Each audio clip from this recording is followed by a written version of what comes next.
안녕하세요. 사연에 빠지다의 DJ 민영입니다. 오늘의 사연은 입에 담기 힘들 정도로 매정한 아들을 두셨다는 한 아버지의 이야기인데요. 과연 어떤 사연이 있으실지 오늘의 이야기도 함께 만나볼게요. 오늘도 두 가지 사연 준비되어 있으니까 끝까지 함께 해주시고요. 그럼 오늘의 사연 바로 시작할게요.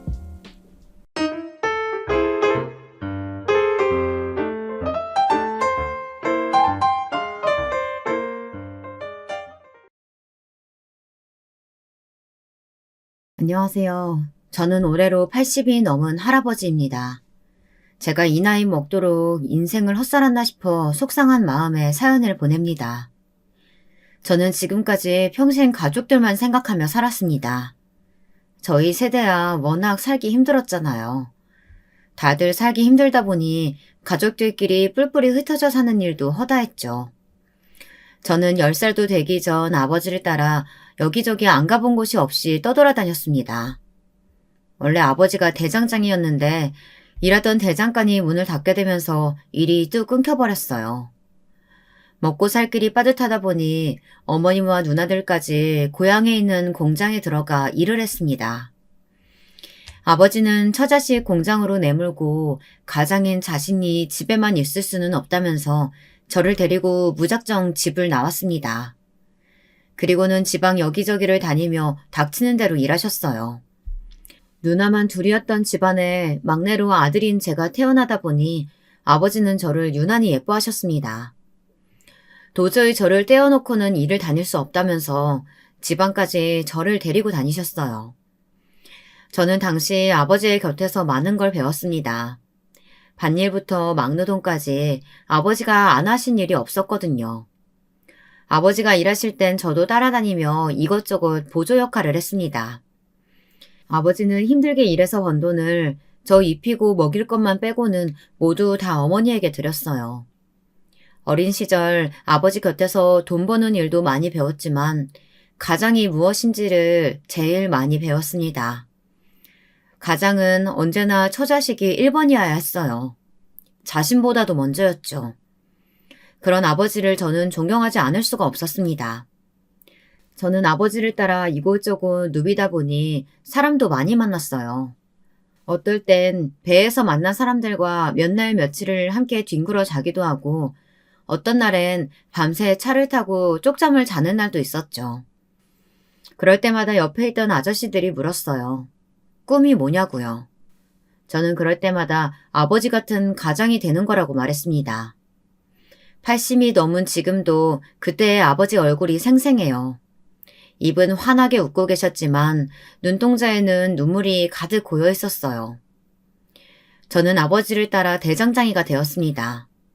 어려서부터 일찍이 아버지에게 배운 기술로 서울에 올라와 무작정 대장간에 취직해 일했어요. 중학교 졸업하자마자 일을 시작해 40년 넘게 한자리에서 일했습니다. 아내도 그곳에서 만났어요. 아내는 제가 일하던 대장간에 있는 을지로에서 옷장사를 하던 여자였어요. 아내를 처음 보았을 때 무슨 이런 여자가 있나 싶었습니다. 왜냐고요? 제가 지금까지 살면서 본 여자 중에 드세기로 제일 드셌거든요.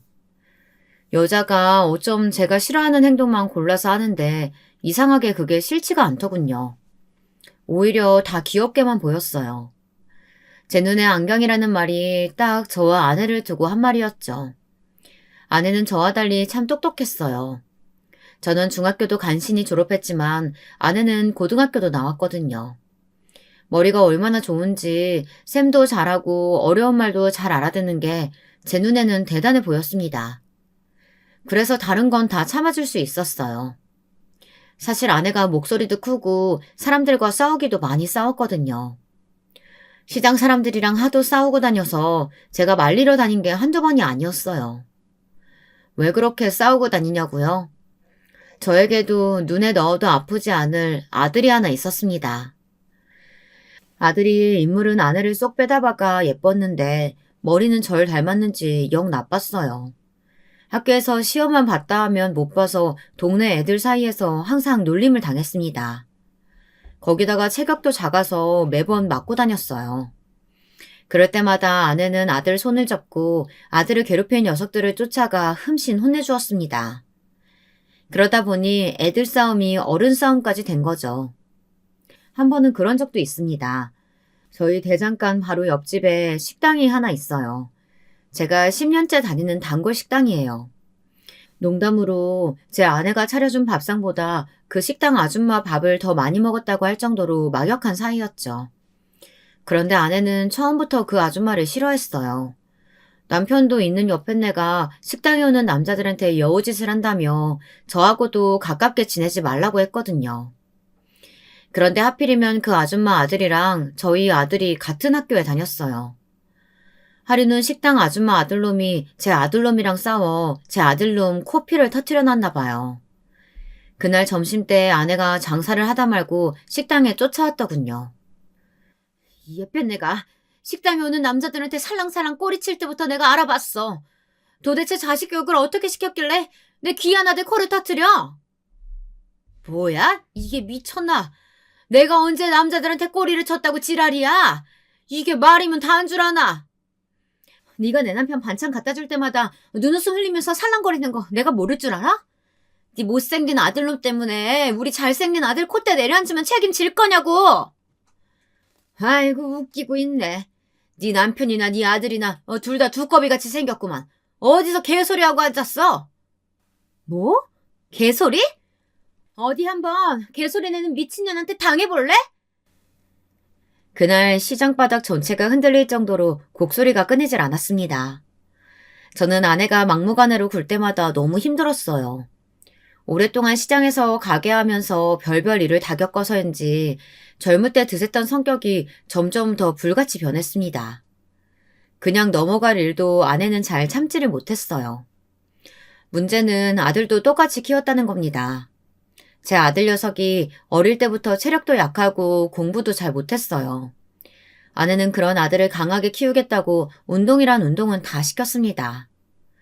저는 영 안 되면 대장간에서 일 가르치면 된다고 했지만 아내는 제 말을 들어주지 않았어요.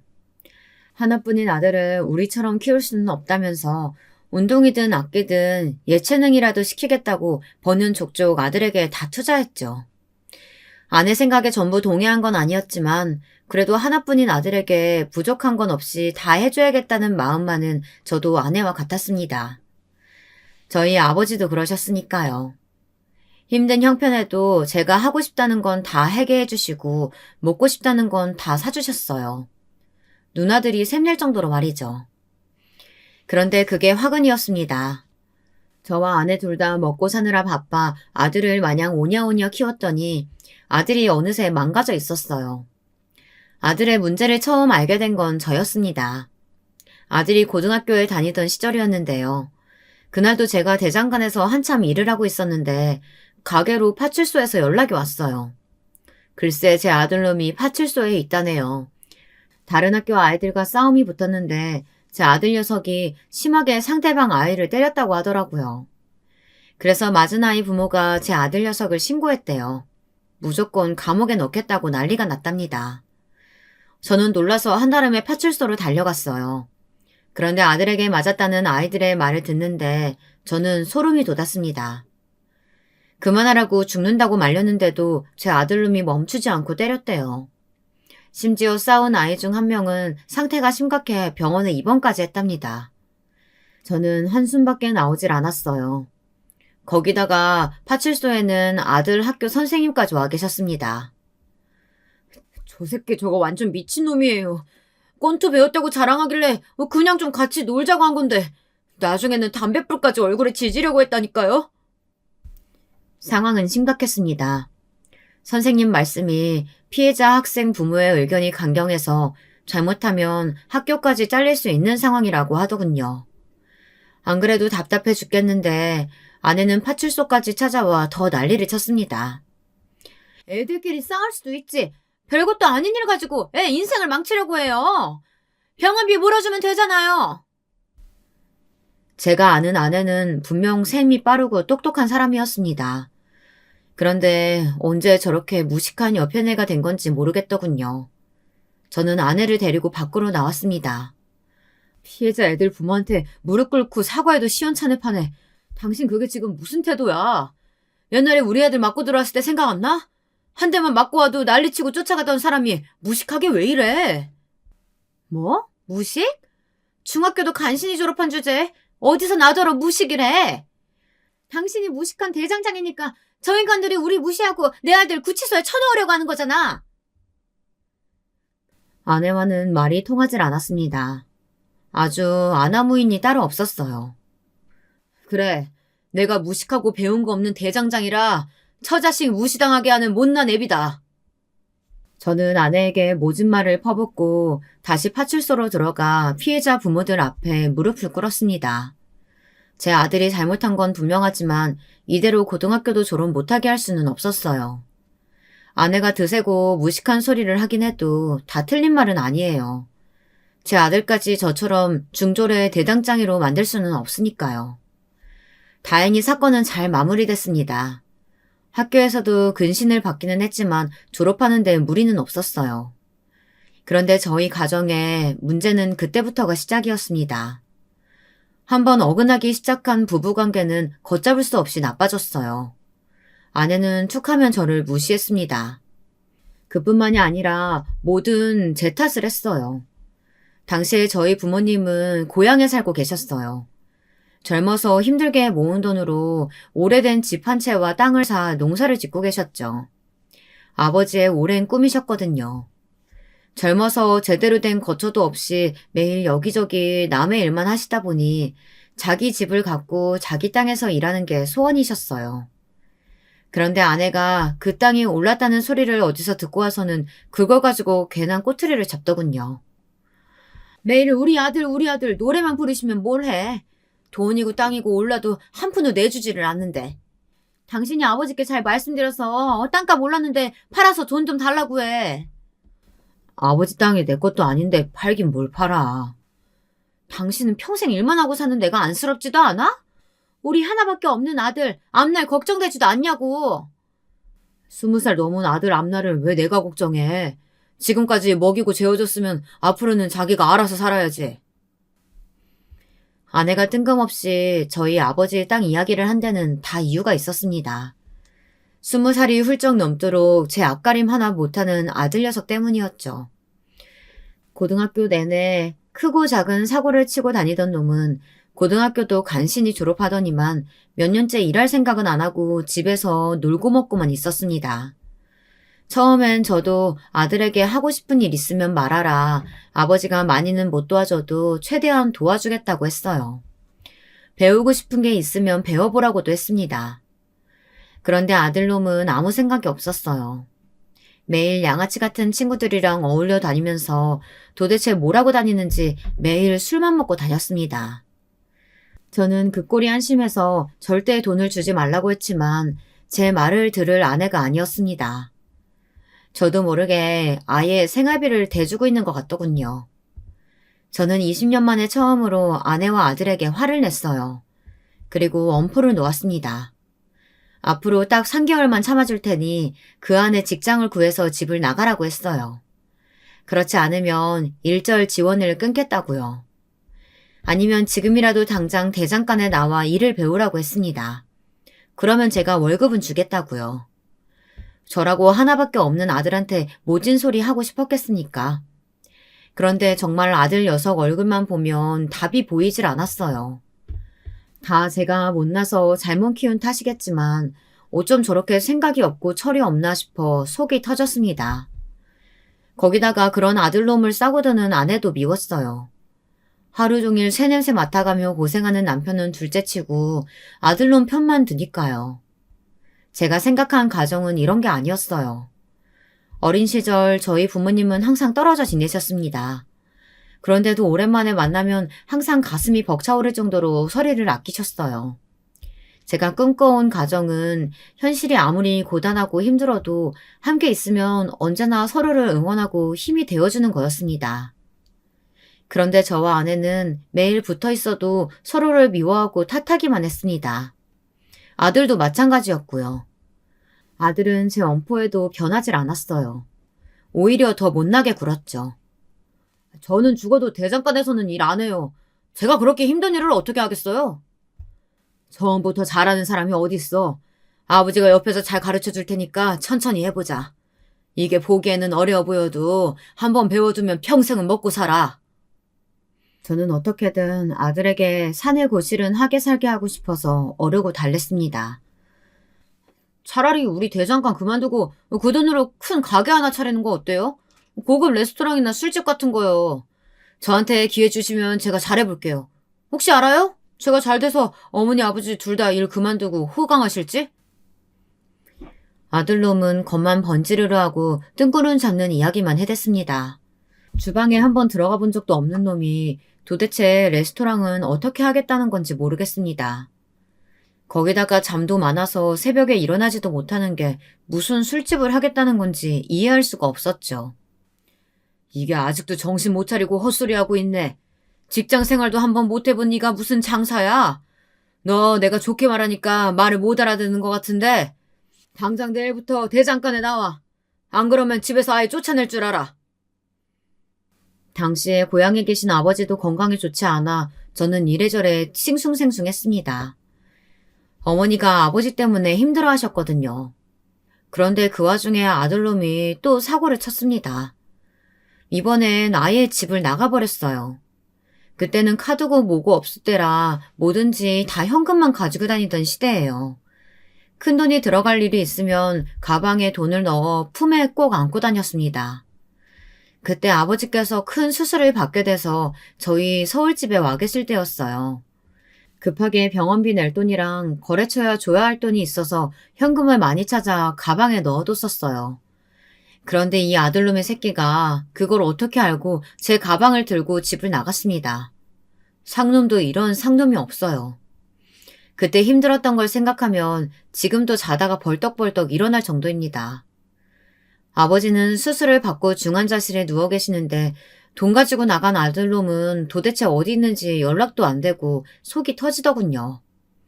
아내도 아들이 어디 있는지 전혀 모른다며 딱 잡아댔어요. 저는 혼자 돈을 구하러 여기저기 백방으로 돌아다녔습니다. 아버지 병원비도 문제였지만 제 가게에도 들어갈 돈이 많았으니까요. 저는 하다하다 누나들에게까지 돈을 빌리러 갔습니다. 그런데 누나나 매형들도 제 생각 같지 않더군요. 저남 너무 양심 없는 거 아니야? 지금까지 장인어른이 아들 하시면서 막내 아들만 챙기느라 딸들은 나 몰라라 했었는데 이제 와서 우리한테 병원비를 내놓으라니. 매형, 병원비를 내놓으라는 게 아니라 잠깐만 빌려달라는 거예요. 제가 지금은 사정이 있어서 바로 못 드리지만 대금 들어오면 금방 드릴게요. 누나 제발 좀 부탁할게. 아버지 앞으로도 얼마나 더 중환자실에 계셔야 할지 몰라. 내가 그럴 돈 있으면 이렇게 살겠니? 암튼 난 죽었다 깨도 돈 없으니까 잘난 아들이 알아서 해. 큰 매형과 큰 누나는 모두 저를 매모차게 쫓아냈습니다. 돈이 없다고 하기엔 집은 으리으리하게 잘 꾸며놓고 살더군요. 둘째 누나와 매형도 상황이 크게 다르지는 않았습니다. 전함, 지금 상황을 너무 모르는 거 아니야? 내가 처갓댁 갈 때마다 동네 사람들한테 물어보니까 장인어른 땅이 어마어마하다는데 장인어른한테 하루라도 빨리 얘기해서 그 땅 좀 팔아가지고 나눠달라고 해. 그럼 돈 걱정 없잖아. 당신이 뭔데 우리 아버지 땅을 팔아라 말아라 간섭을 해. 괜히 쓸데없는 소리 말고 당신이 병원비 좀 빌려주면 될 거 아니야. 둘째 매형은 이런 상황에서도 빨리 땅이나 팔라고 성화였습니다. 나중에는 누나랑 둘이 부부싸움하느라 제 이야기는 듣지도 않더군요. 둘째 누나는 제게 못 볼 꼴을 보였다며 미안해했지만 그런 건 중요하지 않았습니다. 제게는 지금 당장 돈이 더 급했으니까요. 저는 결국 제가 살던 집을 팔았습니다. 결혼할 때 아버지가 사주신 집이었는데 급한 대로 전세로 돌렸어요. 아내는 노발대발 난리가 났습니다. 이 나이에 집도 없으면 어떡하냐. 이런 집구석에 아들이 들어오고 싶겠냐고요. 저는 화가 나서 아내에게 소리쳤습니다. 아들은 무슨 아들이냐. 저한테 이제 아들놈은 없으니 그렇게 알라고 했습니다. 아들놈이 다시 들어와 손이 발이 되게 빈다고 해도 용서해주지 않을 거라고요. 저는 진심이었습니다. 다시는 아들 얼굴을 보고 싶지 않았어요. 말해봐야 제 얼굴에 침 뱉기지만 정말로 내 아들놈은 개만도 못한 놈이었습니다. 어떻게 된 놈이 할아버지 병원비를 가지고 집을 나간답니까? 힘들고 슬퍼도 세상은 잘만 돌아갔습니다. 아버지는 중환자실에서 나와 일반 병실에 잠시 계시다 요양원으로 가셔야 했습니다. 아버지 병간호를 하시던 와중에 어머니가 먼저 돌아가셨거든요. 그때 슬픔은 말로 닿을 수 없을 정도로 힘들었습니다. 모든 일이 다 제 잘못 같았어요. 어머니가 그 정도로 힘든 줄도 모르고 저는 먹고 살기 바쁘다는 핑계로 신경도 못 썼거든요. 어머니가 돌아가시고 아버지를 요양원으로 모시고 나니 더 큰 산이 기다리고 있었습니다. 바로 누나와 매형들이 어머니 장례가 끝나자마자 집에 찾아와 난리를 쳤어요. 저는 진작 그럴 줄 알았습니다. 아버지가 중환자실에 계시다 요양원에 들어갈 때까지 딱 1년이었어요. 길다면 길고 짧다면 짧은 그 시간 동안 어머니를 저희 집에 모시고 있었습니다. 사실 어머니야 집에서 잠만 자고 나가셔서 아버지 병간호 하시기 바빴죠. 그랬으니 병도 나신 거고요. 저는 하루하루 늘어나는 병원비를 대느라 허리가 휘었습니다. 그때 누나들은 일절 신경 쓰지 않았어요. 심지어 어머니고 저한테 전화 한 통 안 했습니다. 저는 그러려니 했어요. 그런 일에 신경 쓸 정신이 없었거든요. 하지만 아내는 달랐습니다. 아내는 저더러 바보 천체 병신이라고 했어요. 시아버지가 땅 좀 있다는 말에 홀랑 넘어가 시집와서 아들까지 낳아줬더니만 그놈의 잘난 땅은 구경도 못 해보고 이제는 시어머니까지 모시고 살면서 평생 남은 때 옷이나 팔다 뒤지가 생겼네. 아내가 말은 험하게 하지만 저는 항상 고마웠습니다. 저 하나 보고 시집와서 지금까지 평생 고생만 하고 살았거든요. 어머니가 돌아가실 때까지 모시고 살며 저보다 더 살뜰하게 저희 어머니를 챙겼어요. 아들놈은 제멋대로 집을 나가버렸고 생활은 밑 빠진 독처럼 버는 족족 병원비를 갖다 주느라 힘들었습니다. 아내는 툴툴거리면서도 항상 제 옆에 있어줬어요. 그런 아내에게 저는 또 미안한 일을 해야 했습니다. 어머니께서 저희 집에 들어와 사시게 되며 마음이 불편하셨는지 땅과 집, 재산을 모두 다 정리해 저에게 주신다고 했습니다. 아들이라서만이 아니라 지금까지 평생 자식 노릇한 건 저밖에 없으니 저한테 주신다고 했죠. 아내는 너무 좋아했지만 저는 그러지 마시라고 했어요. 어머니 아버지가 평생 힘들게 버신 건데 저 혼자 다 받을 수는 없어요. 지금이야 어떻든 어려서부터 누나들도 고생 많이 했으니까 누나들이랑 똑같이 나눠서 주세요. 누나랑 매형들에게는 미리 말하지 않았지만 저는 진작 아버지 어머니의 재산을 물려받았고 만약 두 분 중 한 분이라도 돌아가시면 누나들에게 똑같이 나눠주겠다고 미리 말씀드렸어요. 어차피 부모님 재산을 제가 다 물려받았다고 하면 절대 가만히 있을 사람들도 아니니까요. 어머니가 돌아가시자마자 찾아온 누나와 매형들은 제 이야기를 듣고 나서야 한결 가벼워진 얼굴들로 돌아갔습니다. 아내는 저를 답답해했지만 이내 제가 혼자 방에 앉아 우는 모습을 보더니 더는 말하지 않았어요. 저는 너무 슬펐습니다. 세상에 그런 슬픔이 있을까 싶을 정도로 가슴이 찢어지는 것 같았어요. 어머니가 돌아가시고 아버지까지 요양원에 들어가시고 나니 이상하게 어릴 때 생각이 더 많이 났습니다. 어머니가 해주시던 주먹밥도 떠오르고 새벽마다 아버지의 손을 잡고 일하러 나가던 것도 생생하게 떠올랐어요. 누나들과 함께 즐거웠던 순간들도요. 하지만 누나들은 이미 다 잊은 것 같아 가슴이 찢어지는 것 같았습니다. 재산을 다 나눠준 이후로 누나들은 종종 제게 연락을 해왔지만 저는 받지 않았습니다. 무슨 일이 있어도 누나들에게 일절 연락하지 않았어요. 제게 그런 고집스러운 면이 있습니다. 한번 사람이 싫어지면 아주 매몰차게 돌아서 아는 척도 안 해요. 줄 거 다 주고 계산 끝났으니 더는 보고 싶지 않았습니다. 몇 년을 정신없이 살다 어느 날 문득 거울을 봤더니 저도 많이 늙어 있더군요. 매일 아버지 요양원만 왔다 갔다 하고 일만 해서인지 시간이 어떻게 흐르는지 모르고 있었어요. 아버지가 요양원에서 돌아가시고 나서 그제야 저는 고향에 어머니가 사시던 집을 팔았습니다. 그리고 서울에 아파트를 샀어요. 남은 돈으로는 가게를 늘릴 생각이었습니다. 그런데 아내가 또 노발대발 난리가 났어요. 나도 이제 더는 못 참아. 당신도 조금 있으면 환갑인데 그놈의 대장간 좀 때려치우고 우리도 좀 편한 거 하면서 쉽게 좀 삽시다. 배운 게 도둑질이라고 할 줄 아는 거라고는 대장간 일밖에 없는데 하루아침에 어떻게 그만둬. 당신이야말로 옷장사 그만두고 쉬어. 그래봐야 둘이 사는데 내가 혼자 벌어도 충분히 먹고 살아. 고집스럽다고 해도 할 수 없지만 저는 평생을 해온 대작간 일을 그만둘 수 없었습니다. 밥을 먹고 화장실을 가는 것처럼 가게에 나가 일하는 게 저에게는 전부였어요. 그런데 인상이라는 게 참 제 마음대로 되지 않더군요. 10년 가까이 연락이 되지 않던 아들이 갑자기 제 눈앞에 나타났습니다. 그날도 평소처럼 가게에서 일하고 있는데 제법 나이 든 티가 난 모습으로 나타난 아들이 웬 아가씨를 데리고 가게에 찾아왔더군요.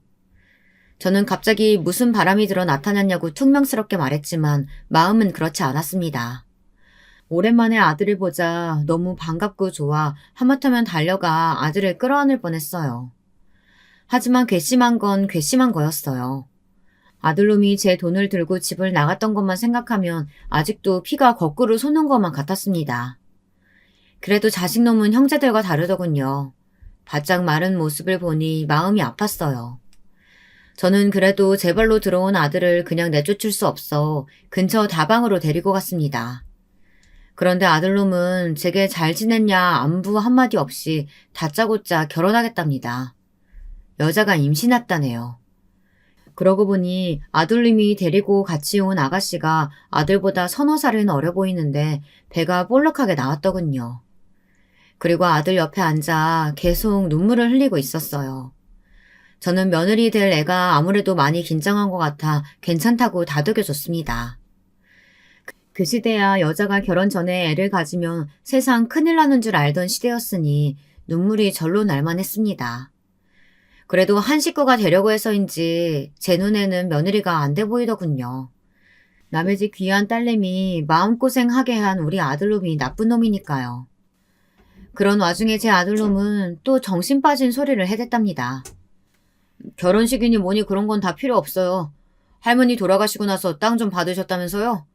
아버지가 저희 둘이 살 집 하나만 구해주세요. 사람은 변하는 게 아니었습니다.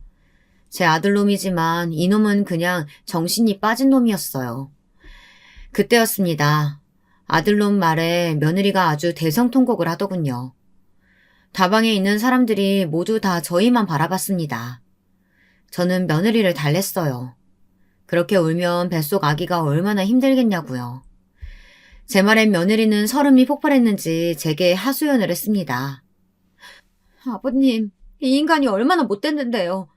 제가 임신했다고 어떡할 거냐고 책임지라고 했더니만 책임은 무슨 책임이냐고 당장 병원 가서 수술하자고 했다니까요. 저는 그 소리를 듣는데 너무 화가 나서 이성이 날아가 버렸습니다. 세상에 이런 호랑말코 같은 새끼가 제 새끼라는 게 믿기질 않았어요. 도대체 이런 놈이 어디서 나왔는지 모르겠습니다. 뭐야? 이런 망나니 같은 새끼를 봤나? 남의 집 귀한 딸내미 임신시켰으면 당장에 책임지겠다고 해야지. 뭐? 병원 가서 수술을 해? 이런 개만도 못한 자식! 저는 주먹으로 아들놈을 닥치는 대로 패줬습니다. 이런 놈은 맞아도 싸니까요. 저는 며느리 될 애에게 걱정하지 말라고 단호하게 말했습니다. 배 더 나오기 전에 거하게 식도 올려주고 집도 사줄 테니 걱정하지 말라고 신신당부를 했어요. 저는 아들에게 지난 10년 동안 뭘 해먹고 살았냐고 물어봤습니다.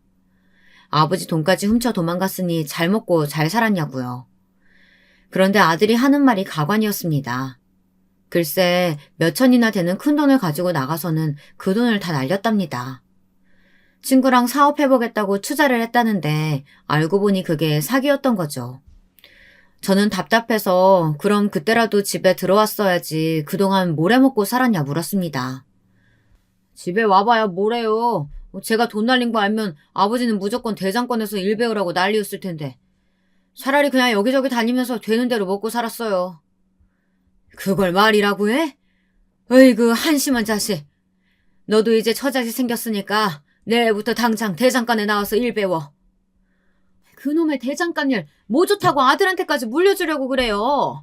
이제 우리 아들도 돌아왔으니까 이번 기회에 대장간 팔아버리고 그 돈으로 우리 아들한테 투자 좀 합시다. 투자는 무슨, 내가 저놈을 어떻게 믿고 투자를 해? 말도 안 되는 소리 하지 말고 당장 대장간 일 배워.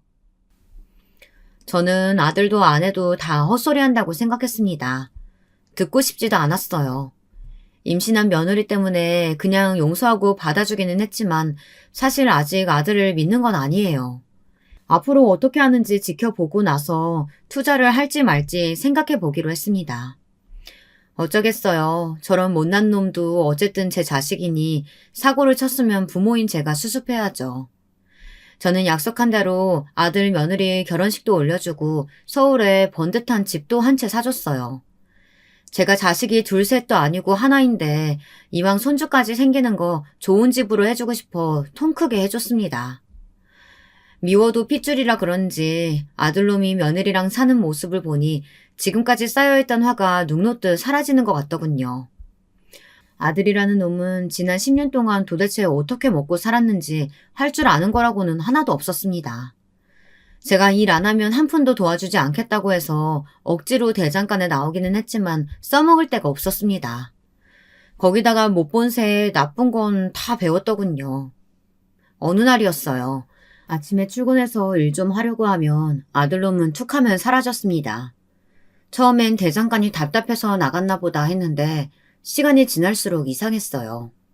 아들이 나갈 때마다 금고에 돈이 슬쩍슬쩍 비는 게 보였거든요. 그래서 하루는 제가 아들 뒤를 밟았습니다. 도대체 어디를 싸돌아다니나 싶어서요. 그런데 이놈의 새끼가 진짜 별짓을 다 하고 다니더군요.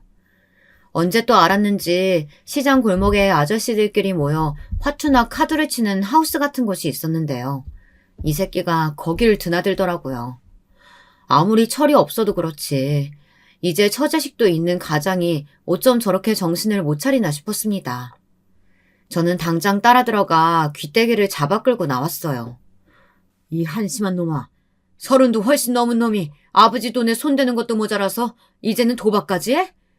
너 도대체 언제 정신 차릴래? 내가 우리 며느리 보기 창피해서 살 수가 없다. 아파요. 그러니까 대장간 말고 제가 할 만한 일을 좀 하게 해달라니까요. 너 같은 놈이 할 일이 세상에 어딨어? 이 자식아 제발 좀 정신 좀 차려라. 아들놈만 보면 속이 뒤집혔습니다. 그나마 다행인 건 며느리가 똘똘하다는 거예요. 아들놈이 그래도 여자 보는 눈은 있었습니다. 며느리가 임신하기 전에 미용실에서 일했대요. 미용실에 제법 며느리의 단골 손님이 많았다더군요. 제가 옆에서 봐도 애가 싹싹하니 성격도 밝아 가게를 하면 잘할 것 같기는 했습니다. 그래서 저는 몇 개월을 고민하다 아들과 며느리를 불러놓고 말했습니다. 제 아들놈은 영 돈 버는데 소질이 없으니 며느리만 괜찮다면 제가 미용실 하나 내주겠다고 했어요. 당연히 아들놈은 눈을 부라리며 난리를 쳤지만 며느리는 좋아했습니다. 그런데 아내가 시어머니 노릇을 하더군요. 멀쩡히 집에서 노는 아들 놔두고 곧 아기 낳을 며느리한테 미용실 차려주면 아기는 누구더러 키우라는 거예요. 누가 키우긴 누가 키워. 돈 못 버는 놈이 키워야지. 하나밖에 없는 아들한테 집에서 애나 보라고 하는 게 말이 돼요? 당신 정말 이런 식으로 나올 거야? 물려받은 땅 계속 손에 쥐고 있으면 뭘 해? 아들한테 미리 좀 물려줘가지고 편하게 살게 해주면 좀 좋아? 아내는 울고불고 소리를 지르며 저한테 어떻게 그럴 수 있냐고 따졌지만 저는 제 생각이 맞는다는 판단을 했어요. 제가 지난 몇 개월 옆에서 지켜보니 아들놈은 가능성이 없었습니다. 지금 당장 안쓰러워서 제가 가진 재산을 다 물려줘도 몇 달이면 다 날려먹을 놈이었어요. 저도 더는 두고만 볼 수는 없었습니다. 저도 나이가 들고 있었고 아들 녀석도 이제 아버지인데 언제까지 철딱서니 없이 사고만 치고 다니는 꼴을 볼 수는 없었어요. 그래도 손주가 태어나고 몇 년은 잠잠했습니다. 철없는 아들 녀석도 자기 새끼한테는 별 수 없더군요. 하루가 다르게 손주가 커가니 아들도 점점 정신을 차리는 것처럼 보였어요. 며느리가 운영하는 미용실은 제법 잘 됐습니다. 혼자 하루 종일 서서 사람들을 상대하면서 일하는 게 쉽지 않을 텐데 며느리는 한 번도 힘들다는 이야기를 하지 않았어요. 오히려 저만 보면 하나밖에 없는 며느리가 먹고 사느라 바빠서 일만 하느라 며느리 노릇도 제대로 못한다며 미안해했어요. 저는 그런 며느리를 볼 때마다 옛날 제 생각이 났습니다. 제가 딱 저희 부모님에게 그런 마음이었거든요. 부모님에게 잘하고 싶은 마음만 앞섰지 일이 바쁘다는 핑계로 곁에 있어드리지 못한 게 후회되곤 했어요. 저는 그런 며느리가 예뻐서 오히려 더 뭐라도 해주고 싶었습니다. 며느리는 손주도 참 바르게 잘 키웠어요. 사실 손주가 제 눈에는 당연히 천사처럼 예뻤지만 마냥 잘해줄 수만은 없었어요. 혹여나 제 아들을 닮아 어려서부터 싹수가 없을까봐 저는 오히려 더 엄하게 대했습니다. 다행히도 손주는 제 아들이 아닌 며느리를 닮아 머리도 좋고 예의도 발랐어요. 학교도 들어가기 전부터 미용실을 하는 자기 엄마가 바쁘면 옆에서 수건도 개고 청소도 하며 알아서 도와주던 아이였습니다. 가끔 보면 다 큰 자기 아버지보다 의젓하게 보일 때도 있었죠. 제 평생에 걱정거리였던 아들내미도 차차 나이 들며 자기 삶을 찾아 잘 살아가는 것처럼 보였습니다. 그런데 마음을 좀 놓으려고 하던 그때 또 일이 터졌습니다. 제 아들놈이지만 정말 답없는 녀석이었어요. 이 자식이 제가 그렇게 말을 했는데도 버릇을 못 고쳤더군요. 글쎄 이제는 하다하다 불법 도박에까지 손을 댔더라고요. 도박도 도박이지만 합법적인 게 아니라 문제가 컸어요. 거기다 한심한 이놈의 자식이 대형 사고를 쳐놓고는 처자식을 버리고 내빼버렸다는 겁니다. 그것도 자기 마누라 미용실까지 날려먹고요. 무슨 소리냐고요? 글쎄 도박으로 잃은 돈과 여기저기 빌린 돈을 갚겠다고 며느리 미용실 보증금을 빼서 날아가 버렸습니다. 거지 같은 자식이 사고만 쳤다 하면 가족들 돈을 가지고 도망치는 게 특기이자 취미였어요.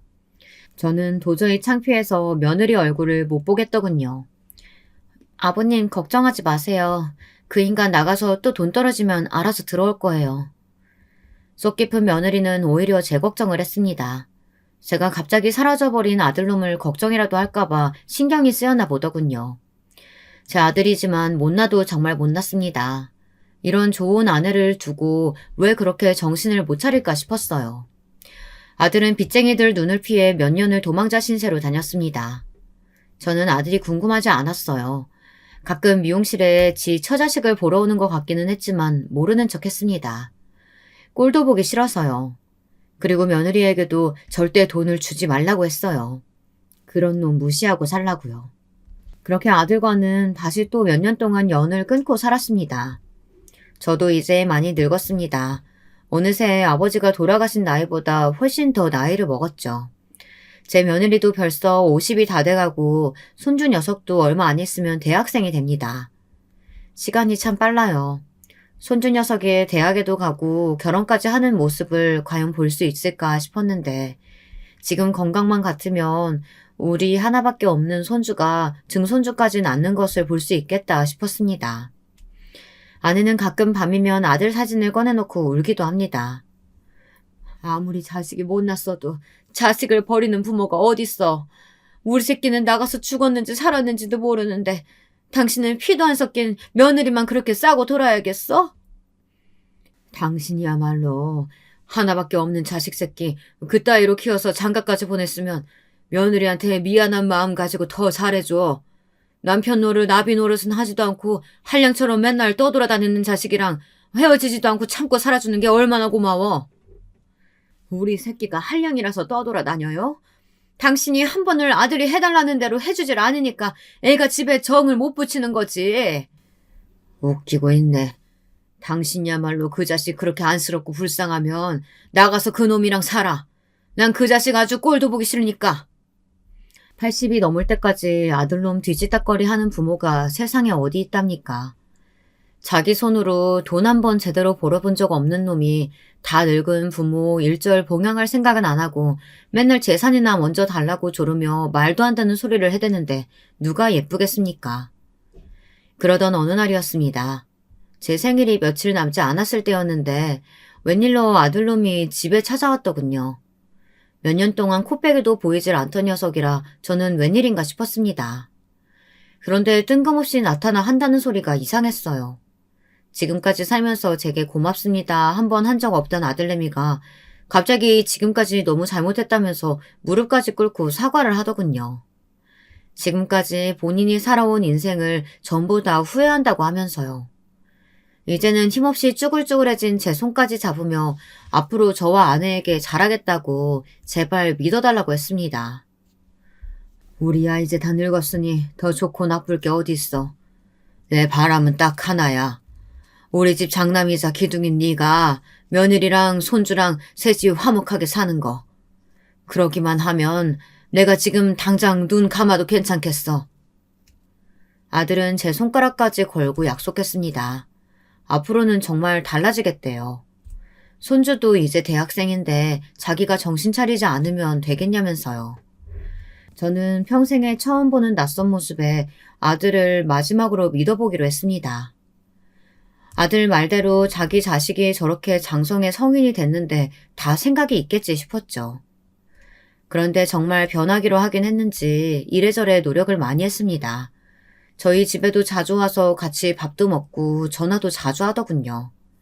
저나 아내의 건강도 걱정된다면서 처음으로 저희를 데리고 건강검진도 다녀왔어요. 저도 저였지만 아내 얼굴이 폈더군요. 거기다가 가장 좋았던 건 아들이 며느리에게 잘하는 모습이었습니다. 며느리가 미용실 문 닫을 시간에 가서 정리도 도와주고 셔터도 내려주는 것 같더라고요. 저는 아들에게 잘했다 칭찬해줬습니다.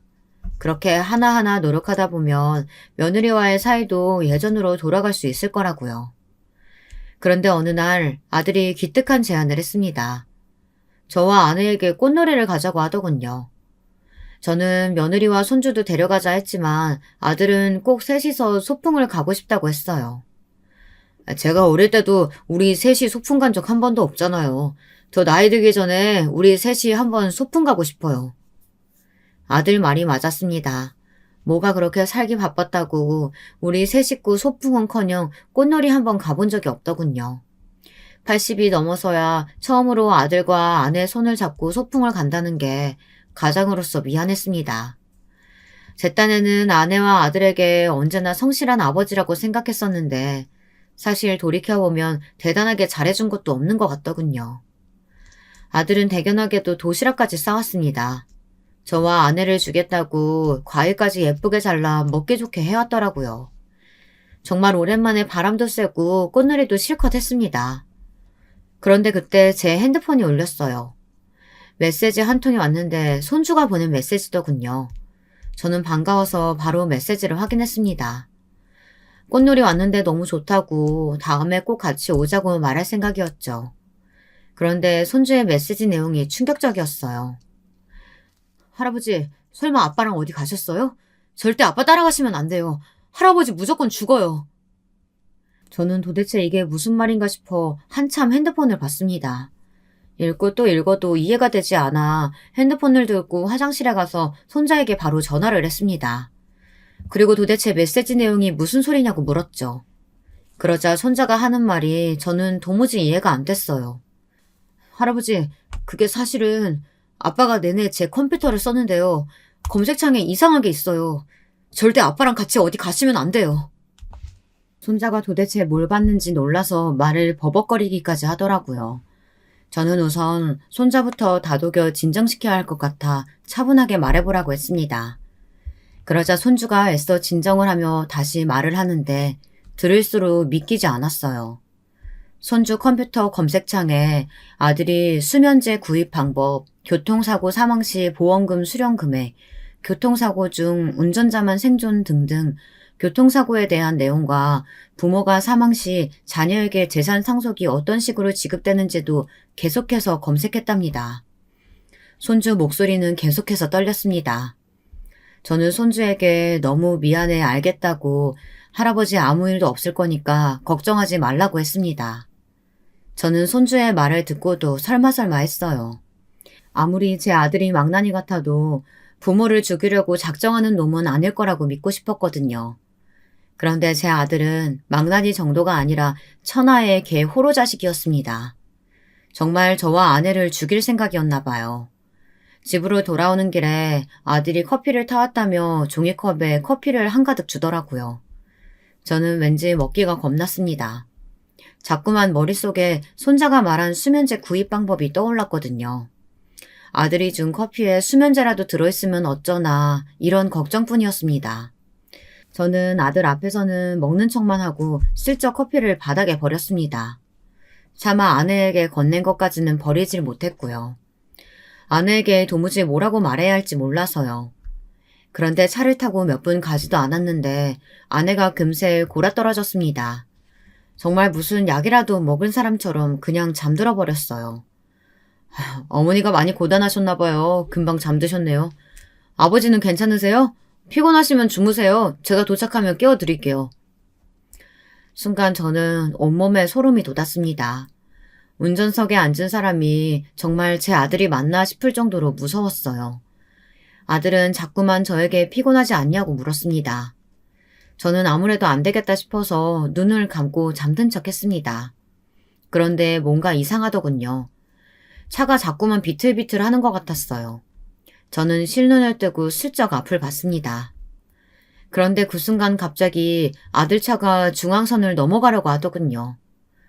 저는 놀라서 아들이 잡고 있던 핸들을 잡아 세게 돌렸습니다. 바퀴가 금방이라도 터질 것처럼 소음을 내며 미끄러졌어요. 제가 빠르게 핸들을 돌린 덕분에 다행히 사고는 면했지만 차가 갓길로 미끄러져 중앙분리대에 부딪혔습니다. 아버지 어머니 괜찮으세요? 제가 깜빡 졸았나 봐요. 아들은 연기력이 뛰어났습니다. 정말 자기가 졸음 운전을 해서 실수로 중앙선을 넘은 것처럼 굴더군요. 그 난리가 났는데도 아내는 비몽사몽 눈을 제대로 뜨지를 못했어요. 제 아내는 밖에서 비 오는 소리만 나도 잠이 깰 정도로 잠기가 밝은 사람이에요. 아무리 피곤하다고 해도 이 정도로 정신을 못 차릴 사람이 아니었습니다. 저는 그 순간 확신했습니다. 제 아들놈이 드디어 정신이 나갔구나라는 걸요. 저는 그날 아들 앞에서는 한마디도 하지 않았습니다. 오히려 다 늙은 부모 챙기느라 고생 많았다 등을 토닥여줬습니다. 그리고 손주에게도 입단속을 시켰어요. 절대 아무것도 티내지 말라고요. 왜냐고요? 아들놈이라는 새끼가 감히 80 먹은 노인을 물로 보고 개수작을 부리니 제대로 본때를 보여줘야겠더군요. 저는 그날 바로 아내를 데리고 병원에 갔습니다. 그리고 위세척을 받았어요. 그리고 위에서 나온 내용물에 대한 감정도 신청했죠. 얼마 뒤 저의 피해 복수가 시작됐습니다. 아들은 요 며칠 출근하다시피 집에 와서 함께 아침밥을 먹었습니다. 그리고 자꾸만 어딜 놀러 가자는 이야기를 그렇게 했어요. 그럴 때마다 저는 아들놈의 눈동자도 보기 싫었습니다. 이렇게 부모를 빨리 죽이고 싶은 건가 싶어서요. 그때였습니다. 누군가 초인종을 눌렀어요. 저는 아들에게 나가보라고 했습니다. 아들이 문을 열자마자 곧바로 경찰들이 들이닥쳤어요. 경찰들은 제 아들을 잡으러 왔습니다. 신고가 들어왔습니다. 저희와 함께 서로 가주셔야겠어요. 뭐 신고? 내가 잘못한 게 없는데 무슨 신고? 아버지, 이 사람들 뭐예요? 아버지가 말 좀 해주세요. 경찰관님들, 지금 당장 이 썩을 잡놈 좀 빨리 잡아가세요. 지금도 부모 죽이겠다고 차에다가 세제를 넣어왔다니까요. 그랬습니다. 아들놈은 커피에 수면제를 탄 것도 모자라 매일 아침 집에 올 때마다 저희를 준다고 건강차를 만들어 왔는데 거기에 독성 강한 세제를 매일 조금씩 넣었더라고요.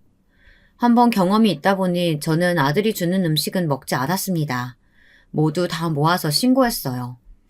그래서 그 안에 든 성분이 뭔지 하나하나 다 분석해서 증거를 모아뒀습니다. 증거를 확보하자마자 신고를 했어요. 아내도 처음엔 당연히 제 말을 믿지 않았습니다. 자기 아들은 마음이 약해서 그런 짓을 할 녀석이 아니라고요. 제가 보여준 증거들을 보고도 믿지 않았습니다. 사실 그 정도 증거만 가지고 아들에게 피해 복수를 했다고 생각하진 않아요. 그래봐야 누가 죽은 것도 아니니 구치소에서 몇 달 살다 나올 수도 있잖아요. 저는 재산 정리를 싹 다 했습니다. 제 아들이 제일 무서워하는 게 뭔가 생각했더니 바로 돈이더군요. 저는 제가 가진 재산의 일부를 며느리와 손자에게 증여했어요. 아들에게는 한 푼도 남기질 않았습니다. 그리고 재산을 나눠주면서 며느리에게 말했어요. 내가 자식 새끼 잘못 키워서 네 인생 망치게 했다. 지금이라도 내 아들놈이랑 이혼해. 네가 이혼해도 나한테는 네가 내 유일한 자식이자 며느리라는 사실은 변하지 않을 거다. 아니에요, 아버님. 제가 배불러서 왔을 때 아버님께서 결혼식도 해주고 집도 사주신다고 했을 때 그 순간부터 저는 이미 아버님 보고 결혼한 거지 그 인간 보고 산 게 아니에요. 제가 아버님께 얼마나 감사한 게 많은데요. 아들놈이야 구치소에 가든 감옥에 가든 상관없었지만 이 일로 며느리와 손주를 못 보게 될까봐 저는 그게 가장 큰 걱정거리였습니다. 며느리는 제가 어떻게 하든지 다 믿고 따라주기로 했어요. 저는 아들에 대해 신고할 수 있는 건 다 신고했습니다. 제 돈을 훔쳐간 것부터 불법 도박을 한 내용, 그리고 부모인 저와 아내를 계획적으로 죽이려고 했던 정황까지 모조리 다 신고했습니다.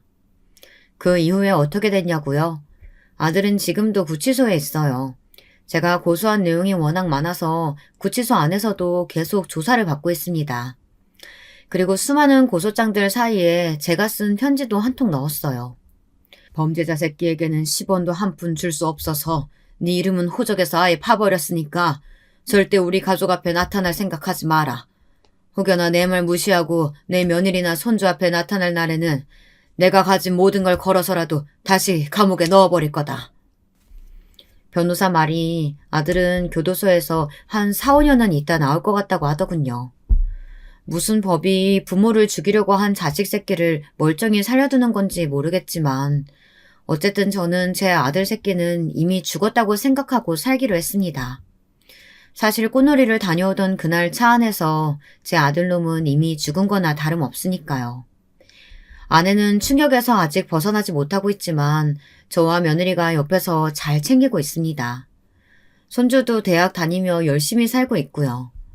못난 자식 하나 때문에 평생을 마음 졸이며 살았지만 앞으로 얼마나 남아있을지도 모를 제 인생은 제가 아끼는 사람들만 생각하며 살기로 했습니다. 여러분도 자식 걱정만 너무 하지 마시고 스스로를 돌보며 사시길 바라겠습니다. 지금까지 저의 기나긴 인생 이야기 들어주셔서 감사합니다. 안녕하세요. 전 오늘 저의 인생에서 가장 속상했던 이야기를 한번 해보려 합니다. 누구에게도 속 시원히 하지 못했던 서러운 제 시집살이 이야기예요. 먼저 저의 어린 시절에 대해 말씀을 드리자면 전 바닷가가 있는 큰 도시에서 자라났습니다. 아버지는 해산물 시장에서 일을 하셨어요. 바로 바닷가에서 유명한 품목인 어묵을 만드는 일이었습니다. 오늘날에는 여러 어묵 브랜드들도 생기고 했지만 아버지가 일을 하실 당시에만 해도 그냥 시장에서 조기, 전갱이, 갈치 등의 생선살을 치대어 밀가루와 함께 사람이 일일이 튀기는 방식이었다고 해요. 채소도 조금 넣고요. 튀긴 음식이라 보관이 용이하고 먹으면 배도 든든해서 아버지의 장사는 제법 잘 되었다고 합니다. 저희가 살던 도시가 워낙 어묵으로 유명한 지역이기도 했고요. 시간이 지날수록 직원들을 차차 늘리고 직원들이 빠른 손놀림으로 일을 했지만 1980년대에 들어 도시화를 겪으면서 아버지는 나름 공장시설을 도입하시게 되었습니다. 좀 더 효율적으로 생산을 해보고 싶으셨던 거죠. 물론 시설을 갖추는데 돈은 많이 들었지만 그래도 새로운 시도였고 그만큼 장사는 더 자리를 잡아갔습니다. 이런 집에서 1남 2녀 중 막내로 태어난 저는 아버지의 덕분으로 유복하게 어린 시절을 보냈습니다. 크게 부족한 것이 없었고 그저 달리기 하는 것을 좋아하는 말괄량이 소녀였죠. 어린 시절 매일 하라는 공부는 하지 않고 아버지 공장으로 놀러 갔는데 저는 공부보다 뭔가 공장 돌아가는 것을 보는 것이 재미있었어요. 많은 생선의 살들이 여러 과정을 거쳐 제가 좋아하는 맛있는 어묵튀김으로 변하는 것이 너무나 신기했거든요. 아버지도 재미있어 하는 저를 굳이 오지 말라고 말리지 않으셨죠. 그리고 항상 퇴근하시는 길에 쫄래쫄래 따라가는 저에게 제일 큰 어묵 하나를 먹으라고 쥐어주시곤 했어요. 그 어묵은 아버지가 손수 방금 튀긴 것이었어요. 그렇게 아버지와 함께 저녁 노을을 보며 집으로 돌아오면 항상 어머니는 맛있는 반찬을 한 상 가득 차려놓고 아버지와 저를 기다리고 계셨죠. 고등학교를 졸업하고 저는 당연히 대학을 진학하는 오빠와 언니 뒤를 따르지 않고 아버지께 공장에서 일을 배워보고 싶다고 말씀드렸어요. 대학이야 필요하면 나중에 갈 테니 우선 어묵을 만드는 방법을 배우고 싶다고 말이죠. 그때는 왜 그랬는지 공장 직원분들과도 너무 친하고 그래서였는지 대학을 가는 것보다 공장에서 어묵을 만들며 아버지를 돕고 싶더라고요. 당연히 아버지는 무슨 소리냐며 처음에는 역정을 내셨지만 저는 고집을 부렸습니다. 어묵 만드는 것 좀 배워보고 그냥 월급 많이 안 주셔도 되니까 재미삼아 왔다 갔다 하겠다고요. 그렇게 저는 얼른 대학 가고 좋은 집에 시집 가야지라는 소리를 귓등으로 들으면서 20살부터 공장으로 출근을 했습니다. 그런데 그러다가 아버지의 사업이 힘들어졌습니다. 아무래도 IMF의 여파가 있었죠. 그 시기를 어떻게 잘 넘기나 싶었다가 아버지는 그만 공장까지 남에게 넘기게 되어 다른 어묵 공장으로 취직을 하시게 된 것이죠. 오빠와 언니는 대학을 다 졸업해갈 무렵이었는데 상황이 그렇게 되어버리자 대학을 가지 않고 아빠 공장 일을 돕던 저는 하루아침에 고졸의 무직자가 되어버렸습니다. 저 역시 일단 할 줄 아는 게 어묵 만드는 일이다 보니 어묵 공장에 들어가서 일을 하게 되었죠. 부모님은 저의 상황에 대해 많이 안타까워하시며 조금만 상황이 나아지면 바로 대학 갈 준비를 하라고 재수학원에 보내줄 테니 조금만 기다리라고 하셨어요. 저는 그렇게 몇 년을 어묵 공장에서 일을 하게 되었습니다. 그러던 어느 날 저에게 사랑이 찾아왔어요. 제가 자주 가서 점심을 해결하던 샌드위치 가게 점장이었던 남편이 저에게 데이트 신청을 한 것이었죠. 저는 매일 성실하게 일하는 모습과 훈훈한 외모를 보고 호감을 가지던 차였기에 데이트를 즐겼는데 막상 만나보니 사람이 생각보다 더 괜찮은 것이었습니다. 그래서 1년 정도 남편을 만나고 결혼을 결심했죠. 그리고 드디어 저는 남친의 부모님, 즉 예비 시부모님을 뵙게 되었습니다. 약속된 한정식 집에 도착해서 화장실에서 옷매무새를 가다듬고 막 남친의 가족분들이 있는 룸으로 향하려는 그때 손을 씻으며 전화를 하는 목소리가 들려왔어요. 그렇다니까? 고졸이라고 고졸. 원 마음에 안 차서. 아니 학벌도 없고 어묵 공장에서 일한다니 우리 아들만 괜히 돈 벌어오느라 고생하는 건 아닌지. 아들이 좋다니까 시키긴 하는데 영 마음에 들진 않지. 저는 순간 몸이 굳는 것 같았습니다. 아무래도 저 전화의 주인공이 저의 예비 시모 같더군요. 고졸이라고 누군가 저에게 그렇게 대놓고 말하는 것을 처음 들어서인지 기분이 엄청 나빴습니다. 문소리가 들리고 그 전화를 하셨던 분은 나가신 것 같아서 저는 조심스레 손 씻는 곳으로 나가보았어요. 그리고 화장실 거울을 보며 애써 눈물을 닦았습니다. 바보같이 울지 말고 더 당당하게 고졸이지만 그래도 우리 부모님이 나를 얼마나 열심히 잘 키워주셨는지 보여주자고 다짐을 했습니다. 그리고 예비 시댁 식구들을 만나러 갔죠. 막상 얼굴을 보자 화장실 통화의 주인공이 예비 시모인지 아닌지 헷갈렸습니다. 왜냐하면 어머니 아버지 두 분이 굉장히 점잖고 교양이 넘치셨거든요. 저는 혹시 내가 다른 사람 이야기를 듣고 지레 겁을 먹은 것일 수도 있겠다 싶었습니다. 두 분은 저를 안쓰러워하시며 부모님 이야기도 다정하게 물어보시고 결혼에 대한 따뜻한 말씀을 해주셨죠. 저는 저에게 새로운 가족이 생긴다는 기쁜 마음을 안고 결혼을 하게 되었어요. 시댁에서는 감사하게도 우리가 알아서 신혼집을 마련할 테니 혼수만 간단히 채우라고 예단이다 뭐다 그런 거 할 필요도 없다면서 결혼으로 장사하는 사람들 이해를 못하겠다고 하셨어요. 그래서 저는 간단히 가전제품 큰 것들만 마련해서 결혼을 하게 되었습니다. 저희 부모님 역시 처음에는 대학 갈 준비도 안 하고 무슨 어린 나이에 결혼이냐고 반대를 하시다가 제 남편을 보시고 나서는 사람이 생각보다 속도 깊고 성실해 보인다면서 샌드위치 가게 점장까지 벌써 하는 것을 긍정적으로 봐주셨어요. 저는 결혼해서도 아기를 바로 가지지 않고 대학을 입학하기 위한 준비를 하겠다고 약속을 드리고 결혼을 허락받게 되었죠. 저는 일생에 한 번뿐인 결혼인데 제가 생각하는 느낌의 결혼식을 하고 싶어 열심히 알아봤습니다.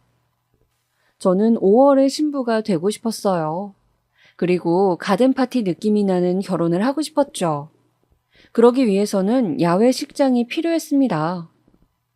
생화도 많이 필요했고 정원이 있는 결혼식장을 찾아야 했고 혹시 결혼식장이 아니라 장소를 대여한다면 야외 출장 뷔페도 알아봐야 했죠.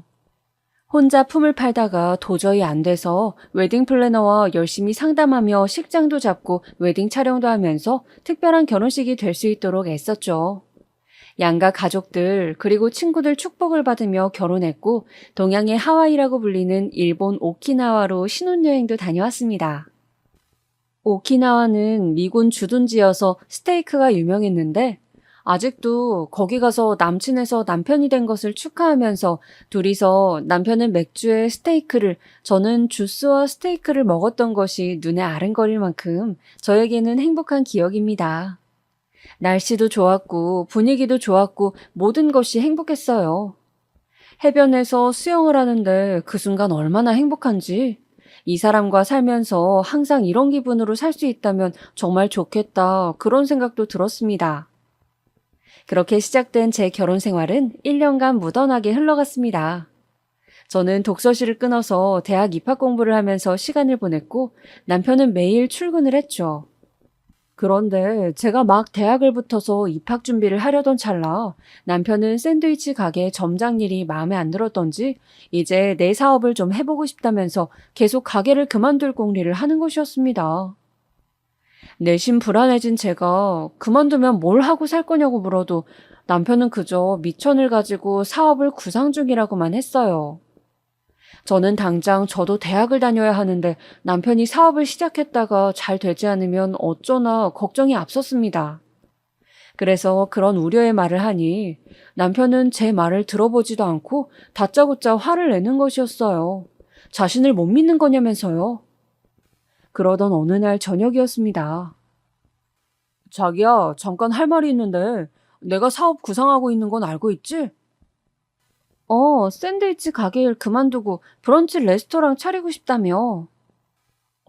그 준비 때문에 소개받은 식당이 있어서 가서 3개월간 일을 일단 배우고 나서 오픈 준비를 해서 차릴까 해. 어, 그래서 말인데 어차피 우리가 한 가족이니까 운명 공동체 아니겠어? 자기 부모님이 대학 등록금 하라고 돈 주신 거 있지? 그거 일단 자기 대학 가는 걸 좀 미루고 내 사업 자금에 보태면 어떨까? 뭐라고? 남편은 말도 안 되는 소리를 하는 것이었어요. 자기 식당을 오픈하고 싶어서 눈에 보이는 게 없는지 세상에 우리 부모님께서 저 대학 등록금으로 마련해 주신 돈을 탐내는 거 있죠? 저는 너무 당황스러웠습니다. 성실하고 일밖에 모르는 남자라 그런 점이 좋아 보여서 결혼한 것이었는데 이런 식으로 사업을 한답시고 저를 힘들게 할 줄은 몰랐어요. 친정 부모님이 주신 돈을 제가 남편 사업에 보탠다는 것은 아무리 생각해도 좀 마음이 안 내켰습니다. 그래서 저는 남편에게 그건 좀 힘들겠다고 말했어요. 그 돈은 우리 부모님 돈이고 내가 공부하기를 바라고 주신 돈이기 때문에 건드리고 싶지 않다고 말했죠. 당신 정말 섭섭하게 말한다. 나는 내 사업이 잘 되면 자기 호강시켜줄 생각밖에 없는데 자기는 네 돈, 내 돈 따지고 있네. 알았어. 내가 부족한 돈은 그러면 형들한테 빌려보든지 엄마 아빠한테 말해볼게. 이래서 피가 물보다 진하다고 하나 봐, 어? 여보. 남편은 한동안 그 일로 화가 나서 저와 말도 섞지 않았습니다. 그러나 저는 저대로 어쩔 수가 없었어요. 아빠가 어묵 공장을 하다가 망하는 과정을 지켜봤기 때문에 사업이 잘 안 되기 시작하면 돈이 무한정 든다는 것과 마냥 열심히만 한다고 해서 무조건 성공하는 것은 아니라는 걸 잘 알고 있었거든요. 운과 노력이 모두 받침이 되고 시기를 잘 만나야 사업은 성공할 수 있는 것이라고 생각하니까요. 남편은 위로 형 2명이 있었는데 결국 부족한 사업 자금은 형들에게서 빌렸다고 들었어요. 시부모님도 얼마를 보태주셨고요. 그렇게 시댁의 지원을 받아 남편은 의기양양하게 브런치 레스토랑을 오픈했습니다. 저는 남편이 식당을 오픈한 그 해에 대학을 진학했어요. 그렇게 남편과 저는 각자의 일에 몰두했습니다. 남편은 당시에는 생소한 메뉴였던 술안을 메뉴에 넣기도 하고 이태원에서 일을 배워 그런지 남들보다 한 발 빠르게 유럽 쪽 메뉴들을 가지고 와서 메뉴로 내놓아서 나름 입소문이 났습니다. 그렇게 다양한 메뉴들을 선보이다가 남편이 만든 수제버거가 너무 반응이 좋아서 수제버거 전문점으로 가게 컨셉을 바꿨어요. 그때는 몰랐죠. 이게 문제의 발단이 될 줄은. 혹시 맥도날드 버거병이라고 들어보셨나요? 만 4세 여아가 용혈성 요독 증후군이라는 병에 걸렸는데 그 부모가 발병의 원인이 당일 먹은 햄버거라고 주장하며 맥도날드를 고소하여 논란이 된 사건인데요. 여자아이가 걸린 이 병은 신장 이식이 필요할 정도로 생명에 지장을 주는 병이라고 하는데 당시 맥도날드에게 덜 구워진 패티 때문에 병에 걸렸다고 언론에서 대대적으로 보도를 했습니다. 갑자기 이 이야기가 왜 나오냐고요? 저희 남편의 가게는 수제버거 가게였죠. 가게의 매출은 이 뉴스가 나오기 시작하면서 급격히 감소하기 시작했습니다. 사람들이 버거 자체를 기피하기 시작한 거였죠. 뉴스에서도 확실하게 햄버거 때문에 병에 걸린 것인지 아닌지 모르겠다고 하는데 여론이 무척 안 좋아지면서 사람들은 아예 버거 가게 자체를 방문하지 않게 되었습니다. 여러 대출을 끼고 시댁 식구들의 돈을 빌려 사업을 시작해 겨우 자리를 잡아가고 있던 차에 이런 일이 터져버려 남편은 그야말로 멘붕에 빠졌죠. 어떻게든 돈을 벌어보려고 다른 아르바이트를 시작하고 아등바등 노력하던 남편은 결국 시댁 식구들뿐만 아니라 주변 친구들 돈까지 다 여기저기서 빌리고 제2금융권 그리고 사채까지 손을 뻗치게 되었습니다. 어떻게 해서든 가게를 접지 않고 끌고 가다 보면 상황이 좋아질 것이라 여겼기 때문이죠. 저희가 살던 집도 담보를 잡힌 것은 당연하고요. 그러나 햄버거병의 여파는 생각보다 길었습니다. 그 고통의 시간 동안 남편은 빚이 그렇게 쌓여간다는 것을 저에게도 말하지 않은 채 혼자 머리를 부여잡고 끙끙대며 밤마다 소주를 마셨어요. 안주도 없이 깡소주를요. 그러다가 어느 날 아침 달랑 편지 한 장을 남겨두고 남편은 헛개비처럼 사라져버렸습니다. 아침에 일어나 남편이 출근한 줄 알았던 저는 그날 밤이 되어서야 남편이 우편함에 넣어둔 편지를 발견했어요. 자기야, 나 아무래도 빚 때문에 도저히 안 될 것 같아. 아는 분이 돈벌이 할 수 있는 일을 소개해 주신다니까 좀 멀리 다녀올게. 배를 탈 수도 있을 것 같고. 아무튼 너무 걱정하지 마. 그리고 혹시 빚쟁이들이 연락 오면 그냥 당신은 아무것도 모른다고 이혼할 거라고 해. 상황 좀 나아지면 연락할 테니까 형들한테도 잘 좀 말해주고. 편지에는 자기 사정만 일방적으로 적혀 있었고 어디를 가는지 연락할 수 있는 전화번호라든지 그런 것조차 없었습니다. 저는 남편이 너무 원망스러웠죠. 그렇게 저는 남편의 행방불명과 함께 가게는 망하고 남편의 빚 때문에 시달리는 일상을 보내게 되었습니다. 대학도 휴학계를 낼 수밖에 없었습니다. 사람들이 자꾸 찾아왔기 때문이죠. 뿐만 아니라 가끔 가던 시댁 역시 저에게는 고통의 장소였습니다. 시부모님과 아주버님들의 돈이 알고 보니 다 합쳐서 1억이 넘게 물려 있었는데 남편이 언제까지 갚겠다고 해놓고는 사라져버렸기 때문에 아주버님과 형님들 그리고 어머님의 눈초리가 곱지 않았어요. 특히 그래도 부모니 어머니는 아들을 안쓰러워하는 거라도 있었는데 어찌 보면 피가 섞이지 않은 인척 사이인 형님들의 경우는 정말 노골적으로 저를 갈구는 식으로 구박을 하기 시작했습니다. 시댁에 제사가 있을 때마다 당연한 듯이 저는 아침부터 불려가 허리 한번 펴지 못하고 장보기부터 시작해 모든 노동을 하루 종일 파김치가 되도록 해야 했어요. 그리고 제사를 지낼 때쯤이 되면 형님들은 당연하다는 듯이 그제서야 나타나시거나 혹은 직장일이 바쁘다고 안 오시는 경우도 부지기수였죠. 시부모님 생신 역시 마찬가지였습니다. 생신 음식 준비를 위해 저는 심지어 생신 전날부터 시댁에서 자고 새벽부터 음식을 시작해야 했습니다. 부엌에는 산더미 같은 일거리들이 저를 기다리고 있었죠. 저도 그래도 생신인데 아들은 연락도 안 되고 속상하실 것 같아 제가 남편의 몫까지 하고자 성심성의껏 어머님의 심부름을 했습니다. 미역국도 퍼서 나르고 전도 뒤집고 또 나물도 무쳤습니다. 어머님은 저에게 이거 가져와라 저거 가져와라 하시면서 잔소리도 하고 저를 타박도 하셨죠. 그래도 저는 그런 어머님을 좋게 생각하려고 애썼습니다. 음식을 하시면서 어머님은 당신이 아들을 걱정하시고 그리워하며 슬퍼하셨어요. 그런데 그런 넋두리의 끝은 항상 저였습니다. 아휴, 우리 막내 어디서 밥이나 잘 먹고 다니는지 모르겠다. 얼마나 속상할까. 그렇게 열심히 오픈 준비를 했는데 빚쟁이에 쫓겨서 발이나 뻗고 자는가 모르겠구나. 그러게요, 어머니. 통 연락도 없고 어디 있는지 저도 답답하네요. 너는 대학 잘 다니고 있니? 그냥 고졸인 채로 결혼했으면 그대로 살지. 또 무슨 대학을 간다고. 그때 그 등록금 좀 네가 사업 자금으로 내줬으면 이렇게까지 우리 애가 고생했겠니? 형들한테 빌린 돈은 또 어쩔 거야.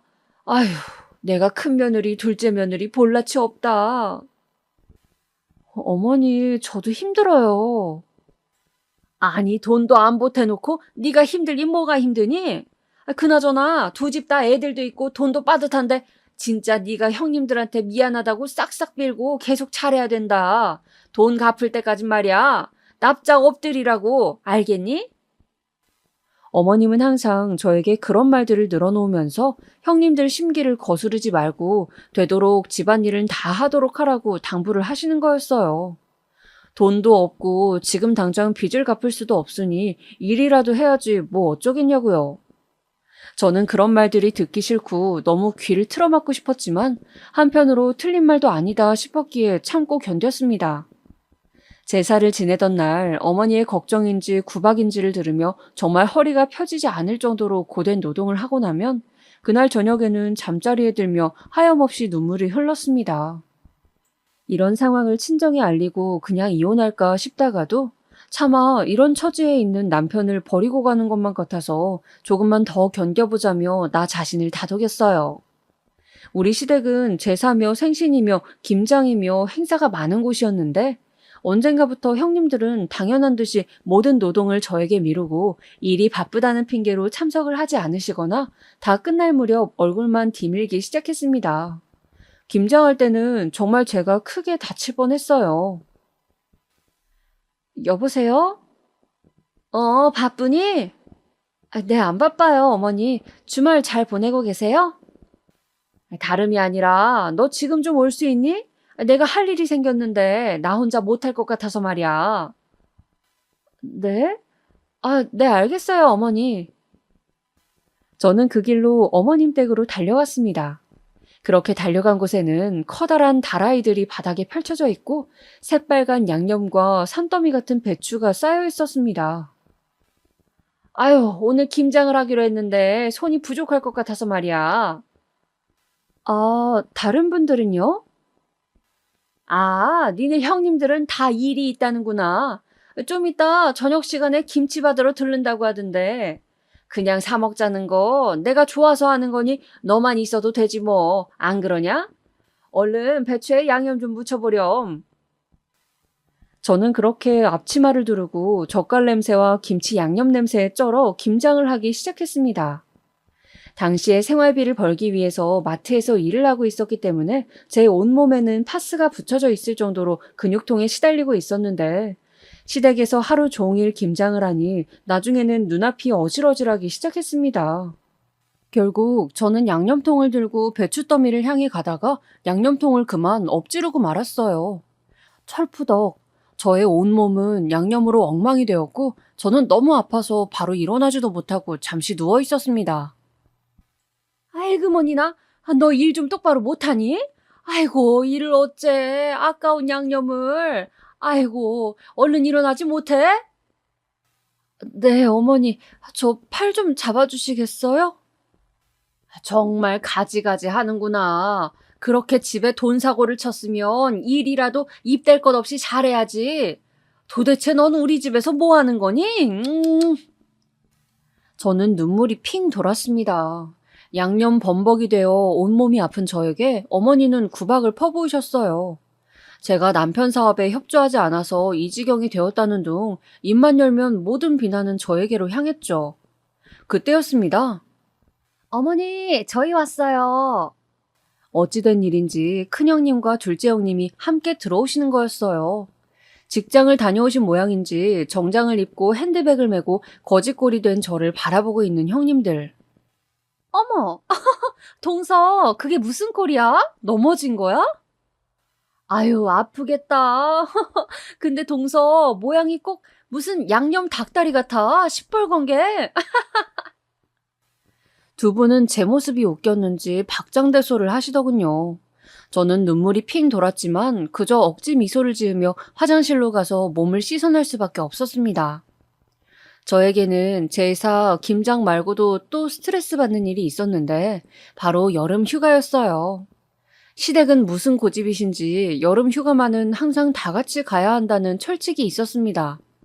온 가족이 한 명도 빠짐없이요.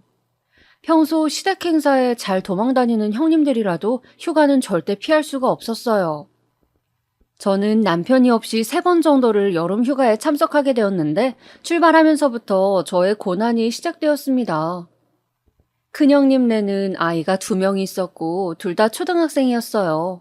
그리고 둘째 형님네는 아이가 3명이 있었는데 제일 어린애는 막 3돌이 지난 상태였습니다. 일단 아이들이 5명이나 되니 모이면 정신이 없었어요. 계속 뛰어다니고 눈을 뗄 수가 없었는데 형님들은 제가 나타나면 당연하다는 듯이 아이들 돌보는 일부터 모든 음식 준비까지 저에게 다 일임을 하시고 자기들끼리 커피를 마시러 가버리거나 핸드폰을 보면서 여유롭게 대화를 나누셨습니다.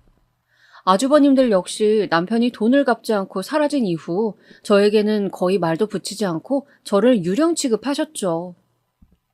시어머니도 역시 무슨 일만 있으면 저를 시키기 바쁘셨고요. 한 번은 제가 아이들 5명을 돌보다 보니 한 명이 까불다 넘어져 무릎이 까졌는데 그때 진심으로 둘째 형님이 저에게 화를 내시더군요. 동서, 좀 신경 써서 애들을 봐야지. 여기가 계곡이라 돌도 있고 애들은 눈 떼면 다친다고. 우리 애 무릎에 흉지면 어떡할 거야? 죄송해요, 형님. 근데 제가 애를 안 키워봐서 잘 챙기려고 해도 잘 안 되네요. 동서, 우리 돈 떼먹어 놓고 돈이 없으면 몸으로라도 때워야지. 정신 좀 차려. 네, 죄송해요, 형님. 저는 그렇게 여름 휴가마다 지옥을 맛보았습니다.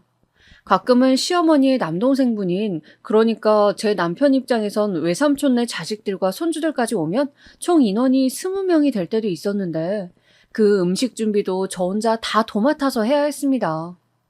주로 계곡에 가서 텐트를 치고 하루 종일 놀았는데 점심 식사 20인분을 혼자 준비하는 것은 마치 전쟁과도 같았죠.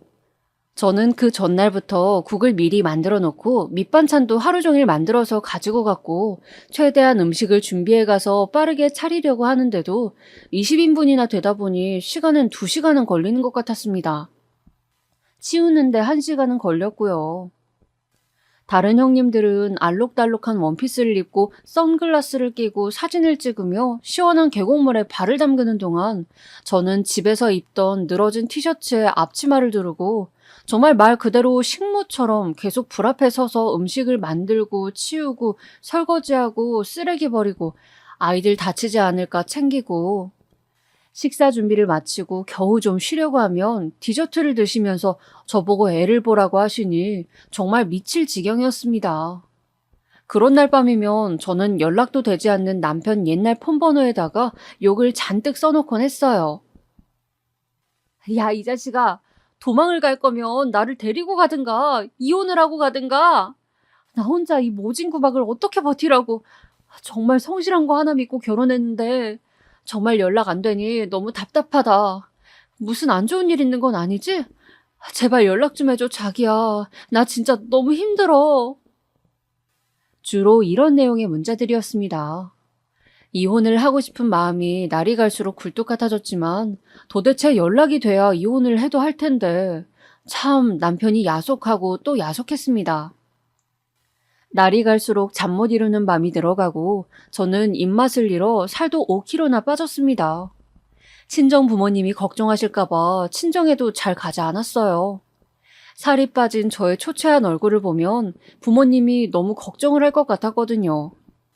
그렇게 마트 일을 다니면서 저는 사람도 잘 만나지 않고 저의 쾌활했던 성격을 잃어갔습니다. 뭐랄까, 식물로 치자면 말라 비틀어진 모습이 되어갔다고나 할까요? 마트에서 같이 일하던 김씨 아주머니가 제 모습을 보다 못해서 어느 날 저를 부르시더군요.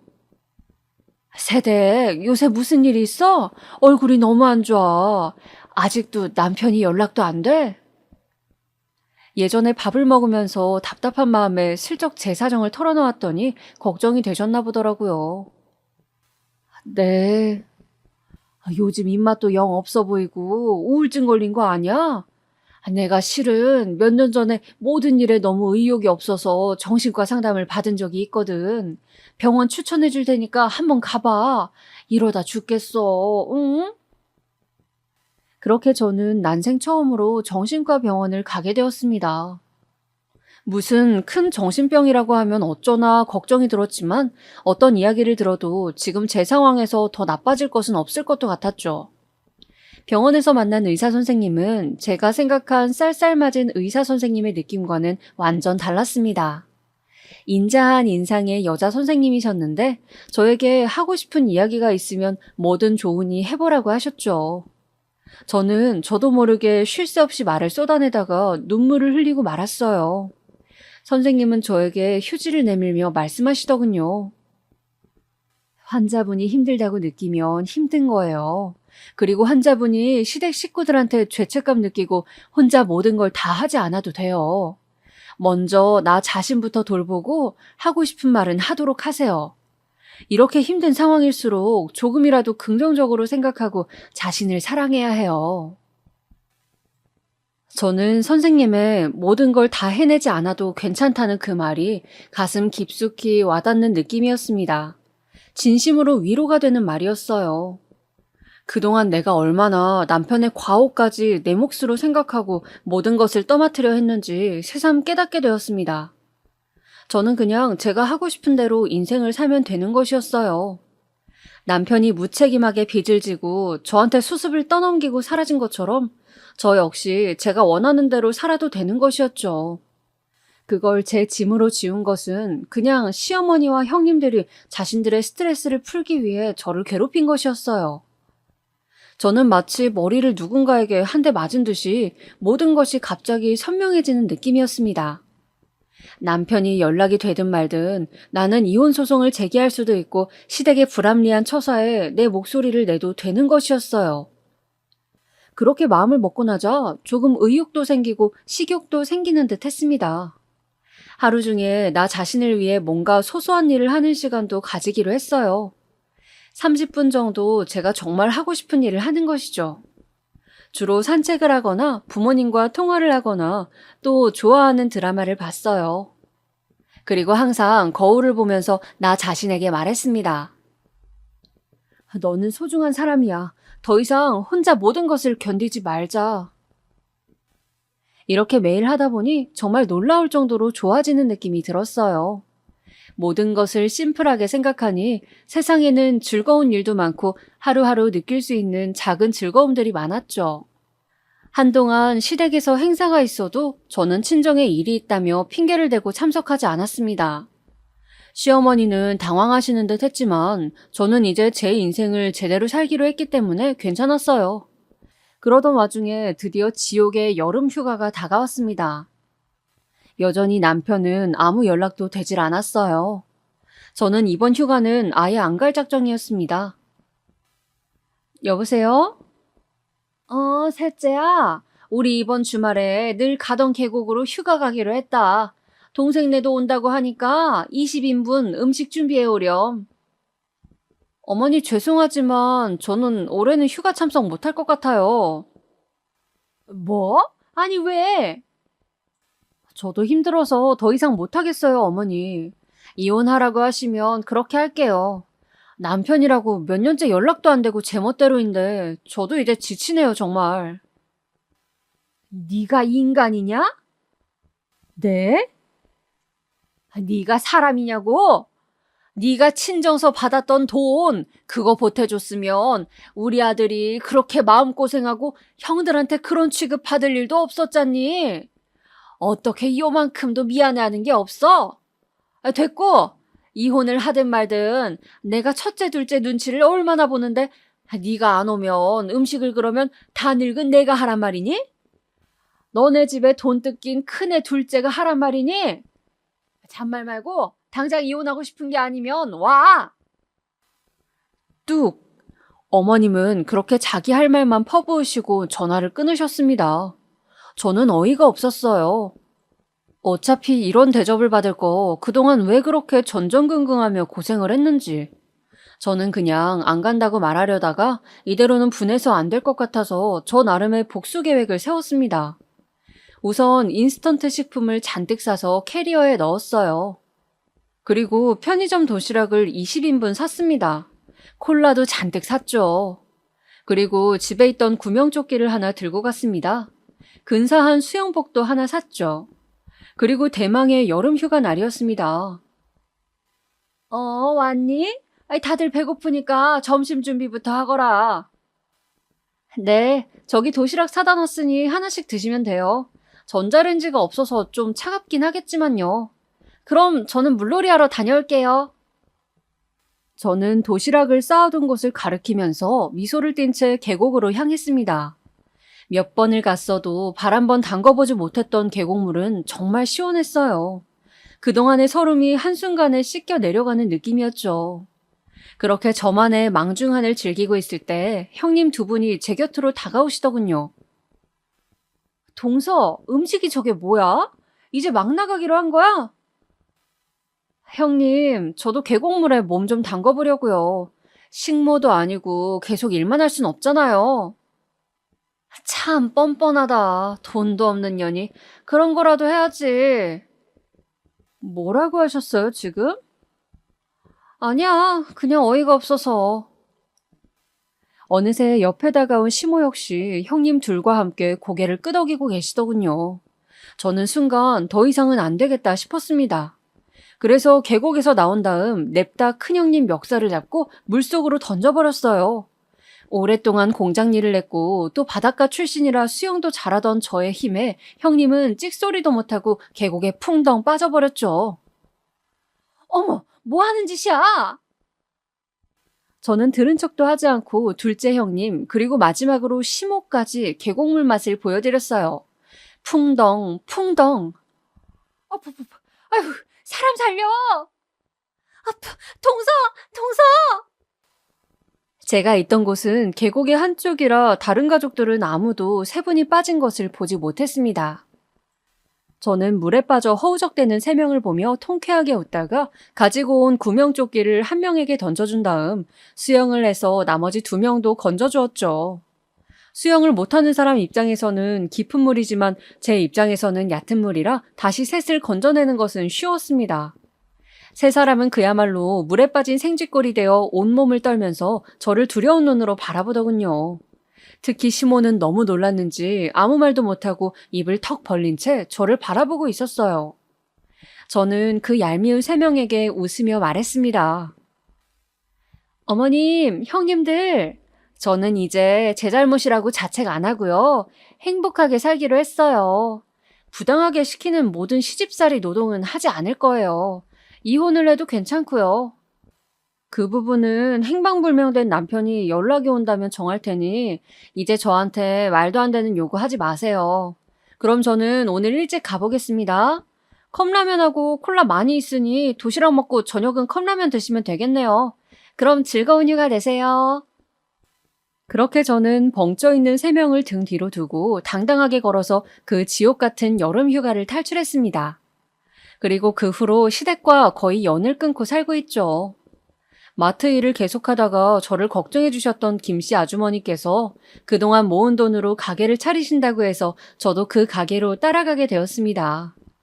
감사하게도 저에게 매니저 자리를 주셔서 저는 갑자기 카페 매니저라는 중책을 맡게 되었죠. 우리 카페는 커피도 팔았지만 떡꼬치나 인절미 그리고 전통차들이 인기가 있어서 저는 제가 예전 어묵 공장에서 일했던 기술을 살려 어묵 꼬치 세트도 출시하는 등 메뉴 개발에도 참여했어요. 그렇게 제 생활을 열심히 하면서 2년여 시간을 보낸 끝에 최근에서야 남편이 연락이 닿았습니다. 어촌으로 내려가 신분을 감춘 채로 한참 일을 했다고 하더군요. 그렇게 일을 하면서 주변 지인들 빚도 조금씩 갚고 정말 급한 빚은 파산 신청도 하고 해서 많이 해결했다며 남편은 그동안 미안했다고 다시 잘 시작해보자고 하더군요. 그러나 저는 생각이 달랐습니다. 남편은 무책임했고 시댁은 너무 저에게 모든 잘못을 추궁했죠. 그 과정에서 조금의 인간미 있는 배려나 걱정은 없었어요. 그래서 저는 남편에게 말했습니다.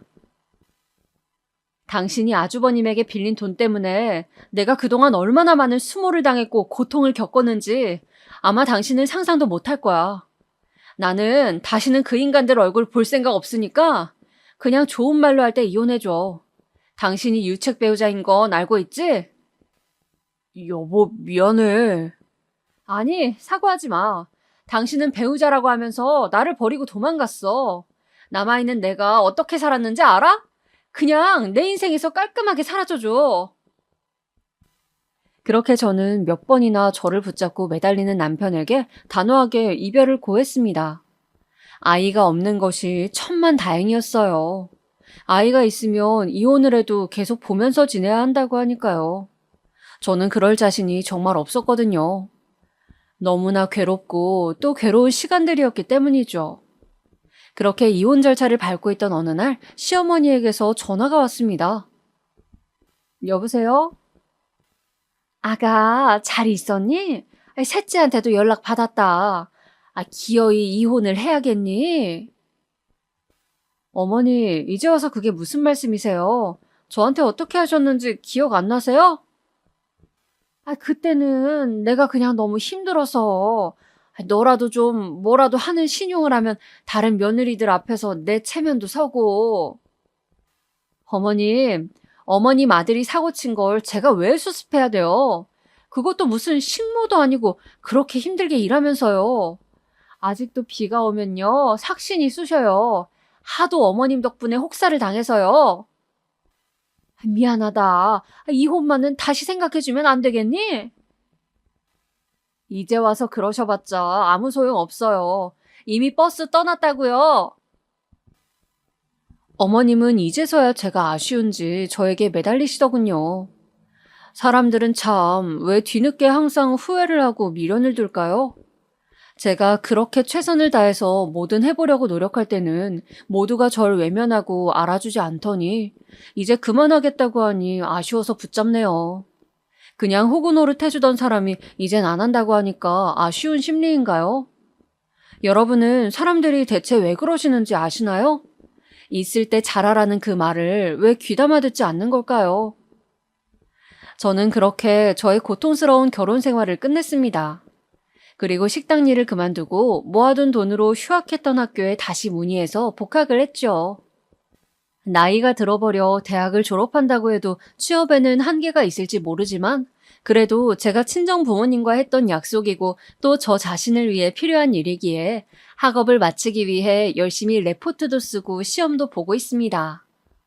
그렇게 하루하루 저 자신에게 집중하는 이 시간이 너무 행복하고 좋습니다. 여러분, 오늘 저의 이혼 스토리 어떻게 들으셨나요? 제가 드리고 싶은 마지막 말씀은 어떤 순간에도 나 자신을 사랑하라는 것입니다. 들어주셔서 감사합니다. 행복한 하루 보내세요.